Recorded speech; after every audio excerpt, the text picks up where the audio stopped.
मेरे सभी व्यूवर्स को मेरा नमस्कार। जैसा कि आपको पता है कि झारखंड एकेडमिक काउंसिल ने क्लास 11th टर्म 2 एग्ज़ामिनेशन के लिए मॉडल पेपर जारी कर दिया है और मैं इस वीडियो लेक्चर में आपको मॉडल पेपर 1 डिस्कस करूंगा, जिसका सेक्शन ए हमारे सामने अवेलेबल है। हर मॉडल पेपर में 3 सेक्शंस दिए गए हैं। सेक्शन ए में 7 क्वेश्चंस हैं, जिसमें आपको 5 अटैम्प्ट करना है और हर क्वेश्चन के लिए आपको 1 अंक मिलेगा। तो आइए देखते हैं सेक्शन ए का पहला क्वेश्चन।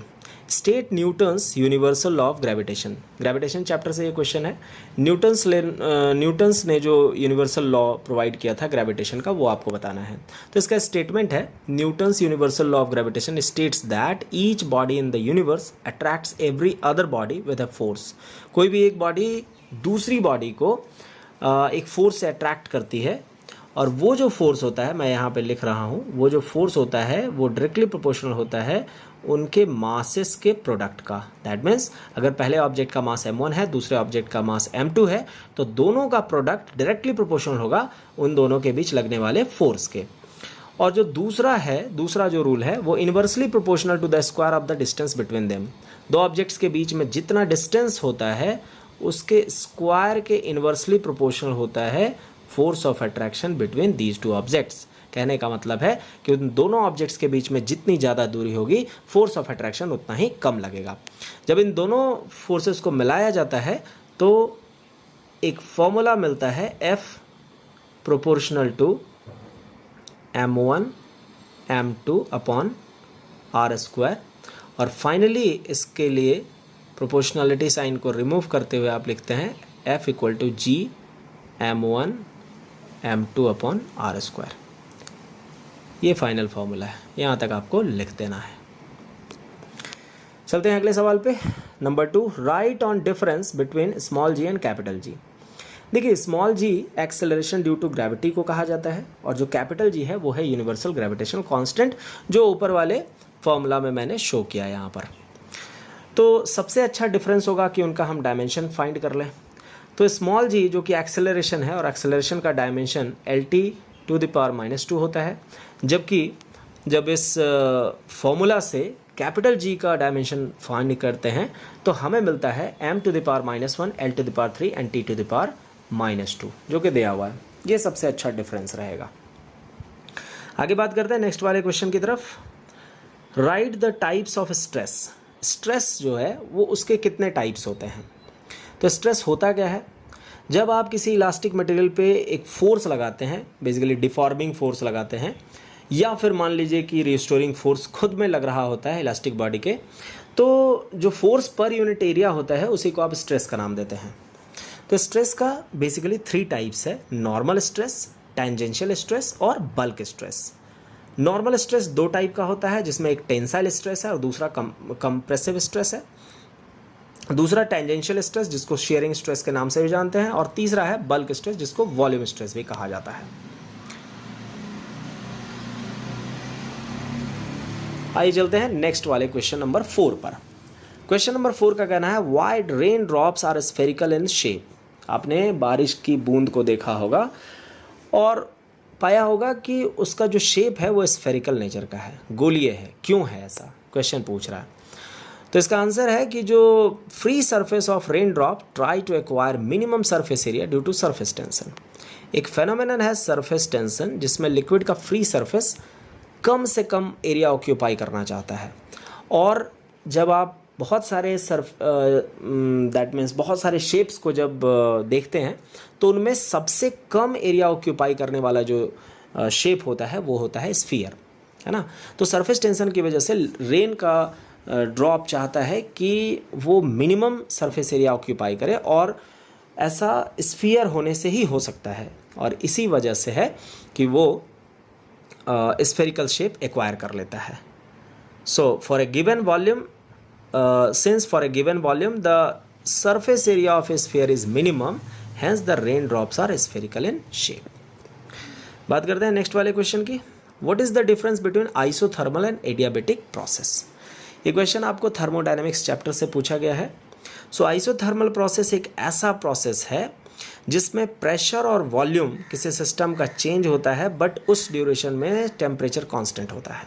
दैट मीन्स अगर किसी प्रोसेस के ड्यूरेशन में टेम्परेचर कांस्टेंट रहा हो और उसी वक्त प्रेशर और वॉल्यूम चेंज कर रहा होता है, तो वैसे प्रोसेस को हम लोग आइसोथर्मल प्रोसेस कहते हैं। और सिंपली आप ये भी लिख सकते हो कि एक ऐसा प्रोसेस जिसमें टेम्परेचर कांस्टेंट रहे। अगर टेम्परेचर कांस्टेंट होगा तो ऑब्वियस सी बात है कि उसका डिफरेंशिएशन जीरो आएगा, कांस्टेंट का डिफरेंशिएशन जीरो होता है, तो वैसे प्रोसेस को आइसोथर्मल प्रोसेस कहा जाएगा। वहीं दूसरी तरफ एडियाबैटिक प्रोसेस एक ऐसा प्रोसेस होता है जिसमें प्रेशर, वॉल्यूम और टेम्परेचर चेंज कर जाते हैं। सिस्टम के प्रेशर, वॉल्यूम और टेम्परेचर चेंज कर जाते हैं, लेकिन वहाँ पर हीट का कोई भी एक्सचेंज नहीं होता है सिस्टम और सराउंडिंग के बीच में। तो वैसे प्रोसेस को एडियाबैटिक प्रोसेस कहा जाता है। दैट मीन्स हीट यहाँ पर जो है वो कांस्टेंट होती है। तो आप इसलिए लिख सकते हैं कि dq इक्वल टू 0, है ना। यहाँ पर हीट जो Q से रिप्रेजेंट किया जा रहा है वो कांस्टेंट है। बात करते हैं 6th नंबर क्वेश्चन की। Give an example of periodic motion which is not oscillatory. देखिए, ये वेव्स एंड ऑसिलेशन चैप्टर से दिया हुआ है, बेसिकली ऑसिलेशन चैप्टर से इस क्वेश्चन को कहेंगे।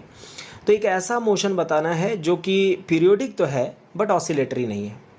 तो पीरियोडिक मोशन एक ऐसे मोशन को कहा जाता है जो अपने आप को बार बार रिपीट करता रहता है, वही प्रोसेस बार बार दोहराता रहता है, वो पीरियोडिक मोशन है। बट ऑसिलेटरी मोशन में है कि ये जो रिपीटेशन होगा वो मीन पोजीशन के दोनों तरफ होगा, मीन पोजीशन के दोनों तरफ। आप अगर एक सिंपल पेंडुलम की बात करते हैं तो ये रहा इसका मीन पोजीशन। ये सिंपल पेंडुलम कभी इस डायरेक्शन में जाएगा लेकिन वापस से घूम करके इस डायरेक्शन में भी आएगा। तो इसका मतलब है कि इस सिंपल पेंडुलम का जो मोशन है वो पीरियोडिक तो है ही, साथ साथ ऑसिलेटरी भी है, क्योंकि मीन पोजीशन के दोनों तरफ मोशन हो रहा है। लेकिन आपको इस क्वेश्चन में बताना है एक ऐसा पीरियोडिक मोशन जो कि ऑसिलेटरी नहीं है। तो अर्थ का जो मूवमेंट है अराउंड द सन वो पीरियोडिक मोशन तो है बट ऑसिलेटरी नहीं है ना। हर 365 डेज में अर्थ सन का एक कंप्लीट चक्कर पूरा कर लेती है, ठीक है। आप उसको और मॉडिफाई करके 365 डेज 6 आवर्स बोल सकते हैं, बट हमें कहीं दूसरी तरफ फोकस करना है। तो वैसे केस में अगर ये सन है और सन के चारों तरफ ये अर्थ कंप्लीट अपना एक मोशन कर लेती है, लेकिन आप एक चीज़ नोटिस करेंगे कि ये हमेशा एक ही डायरेक्शन में मूवमेंट कर रही है ना। इसका मूवमेंट का डायरेक्शन जो है वो कभी नहीं बदलता है, ठीक है। तो इसलिए इसको हम लोग पीरियोडिक मोशन तो कह सकते हैं बट ऑसिलेटरी नहीं कह सकते हैं। आगे बढ़ते हैं क्वेश्चन नंबर 7 पे। Define transverse wave motion. Waves and oscillation में जो वेव वाला पार्ट है वहाँ से ये क्वेश्चन पूछा गया है कि ट्रांसवर्स वेव किसे कहा जाता है। तो एक ऐसा वेव है, देखिए वेव दो तरह का होता है, एक लॉन्गिट्यूडनल और दूसरा ट्रांसवर्स। लॉन्गिट्यूडनल में पार्टिकल्स का जो वाइब्रेशन है वो मोशन ऑफ वेव के या direction of motion of wave के अलोंग होता है, उसी के डायरेक्शन में होता है। जिस डायरेक्शन में वेव जा रही होती है उसी के डायरेक्शन में अपने मीन पोजीशन के दोनों तरफ पार्टिकल वाइब्रेट करता है। बट ट्रांसवर्स वेव में होता क्या है कि अगर वेव इस डायरेक्शन में जा रही है तो इसके जो पार्टिकल्स हैं वो कुछ ऐसे ऑसिलेट करेंगे। That means direction of propagation के परपेंडिकुलर। और वही बात यहाँ पे लिखी हुई है कि a wave motion in which the particles of the medium vibrate perpendicular to the direction of propagation of the wave is known as transverse wave motion, जैसा कि इस डायग्राम में आप देख सकते हो।